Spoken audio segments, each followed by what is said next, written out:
The Jeffrey Epstein scandal, crimes, power, and the questions that remains. Jeffrey Epstein is a name that has become synonymous with one of the most disturbing scandals of modern history. A billionaire financier with connections to presidents, royalty, celebrities, and academics.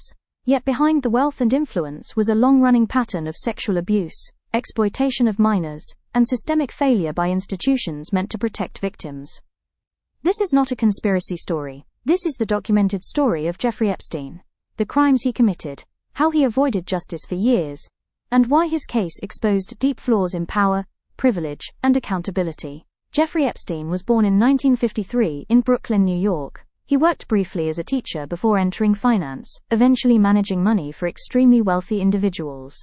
Despite limited public records of his business success, Epstein accumulated enormous wealth and lived an extravagant lifestyle. He owned multiple properties, including a mansion in Manhattan, a large estate in Palm Beach, Florida, a private island in the U.S. Virgin Islands known as Little St. James. Epstein cultivated relationships with powerful people across politics, business, and academia.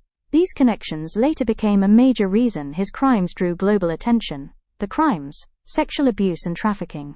Epstein's criminal behavior centered on the sexual abuse and exploitation of underage girls. According to court records and victim testimonies, Epstein recruited girls as young as 14 years old. Victims were often paid cash for massages that escalated into sexual acts. Some victims were encouraged to recruit other girls, creating a trafficking network. These acts occurred over many years, across multiple locations, including Florida, New York, New Mexico, and the U.S. Virgin Islands. In 2019, federal prosecutors formally charged Epstein with sex trafficking of minors, conspiracy to engage in sex trafficking. These were not rumors or accusations alone. They were criminal charges backed by evidence and multiple victims willing to testify. Before we continue, please don't forget to drop a like and hit the subscribe button. The 2008 PLEA deal, a failure of justice. One of the most shocking aspects of the Epstein scandal is how long he avoided serious punishment. In 2008, Epstein reached a controversial plea deal with prosecutors in Florida.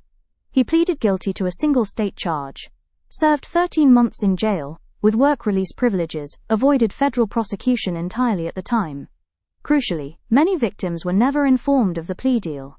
The agreement protected Epstein and unnamed potential co-conspirators from federal charges. Years later, this deal was widely criticized as an extraordinary example of preferential treatment for the wealthy and powerful. Arrest in federal case. In July 2019, Epstein was arrested by federal authorities in New York. This time, the case was different. The charges were federal. The potential sentence was decades in prison. Dozens of victims were prepared to testify. Epstein was denied bail and held at the Metropolitan Correctional Center in Manhattan, a high-security federal jail. For the first time, it appeared that Epstein would be held fully accountable for his crimes.